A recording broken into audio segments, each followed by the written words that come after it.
monument here and all of that. You don't see this often. You really don't.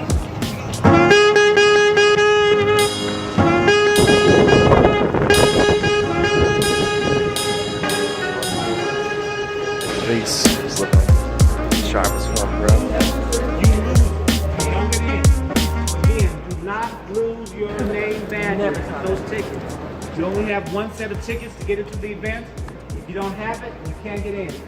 Understood? All right. You have two ways of doing it. There's a lanyard, you can clip it on, or you could just clip it onto your jacket, like two students here have done, similar to like this. Is everybody listening? All right, because these are your credentials to get into this conference. If you don't have your credentials, you can't even get in. You can't even get into the vendor section. You don't get in. You gotta have this on. Checking it out. Really super stoked to be here and to represent on issues that need to be handled and to learn new strategies and new ways to help me bring back to my own community. Just being here in DC is such a blessing in its own. I mean, it is something that you have to experience. I know I said this last time in my previous vlog, but it is something that you have to experience for yourself. Because, you know, just being here for one day gave me motivation to believe what I want to contribute.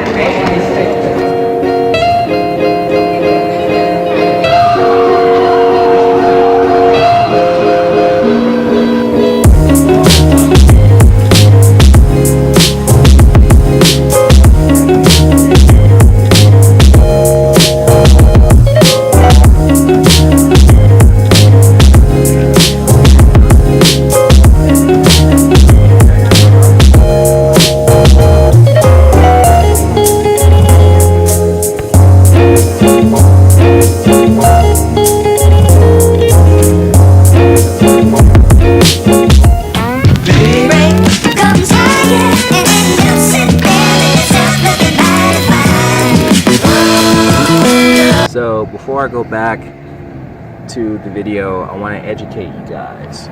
So one of the things that we did in DC is we met this person by the name of Richard L. Spees. So one of the things that he talked about was Trump specifically and some of the tactics that he's going to use at us.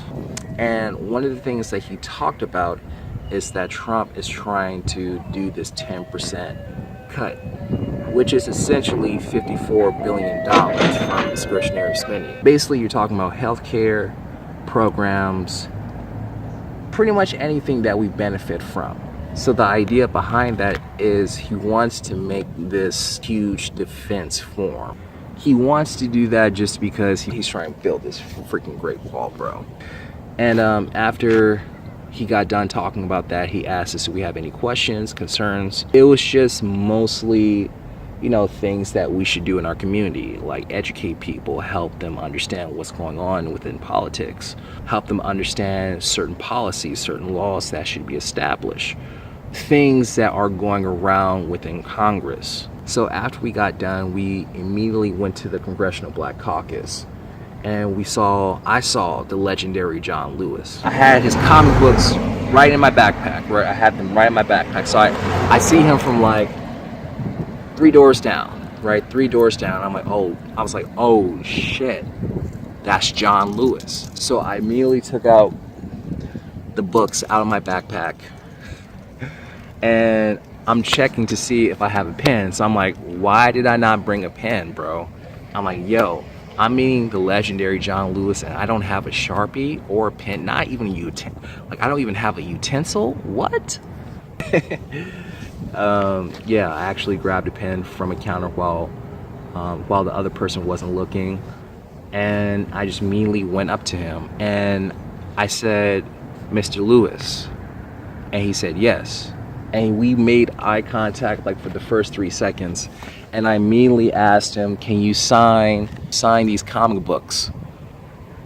And he said, yes, I can. The thing about John Lewis is that he is so humble. He's like Yoda, bro. He's like Yoda. Like, how can you see like Like, how can you witness so much tragic throughout the years and stay humble? That drives me crazy, bro. That drives me crazy. And he gave me the option. Do you want me to sign the front of the cover or inside the cover? And immediately I said, can you sign the front of the cover? He's like, yes. And he didn't sign one volume of the book. He didn't sign two.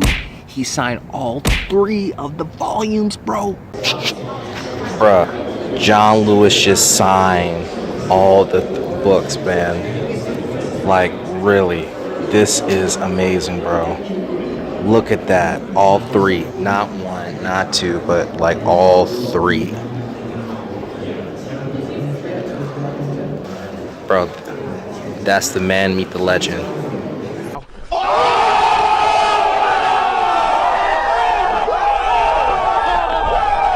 And I asked him one last question. I remember asking one question from him.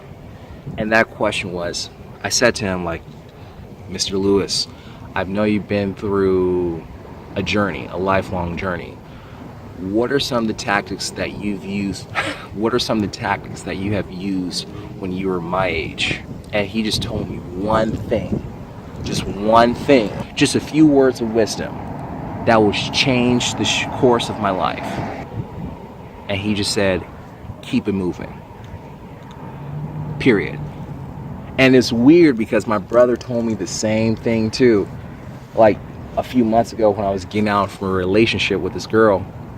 I'm not going to share her name. But he just told me to keep it moving. Same thing. John Lewis told me the same thing. Just keep it moving, young brother.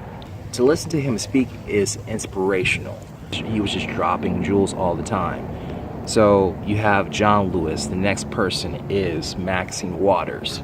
Like, as soon as he was about to leave the stage, Maxine comes up. And the hype was still there. That was the most crazy part about the conference, is that you have Maxine Waters just holding it down. As soon as John Lewis leaves the stage, Maxine comes up. And Maxine Waters is a powerhouse. She is like Marshawn Lynch and Tina Turner combined. That's bad. That's bad. Like, she is a bad woman. She is bad. When I say she's bad, she's bad. You have to be able to fight. You have to be able to push certain. You have to be able to fight. You have to be able to push the message out.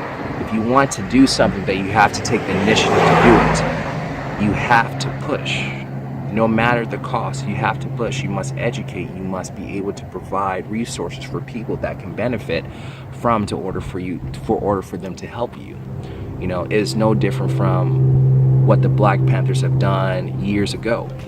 You know, they follow this simple structure where this is what we're going to do, this is how we're going to apply it, and this is how we're going to come out on top.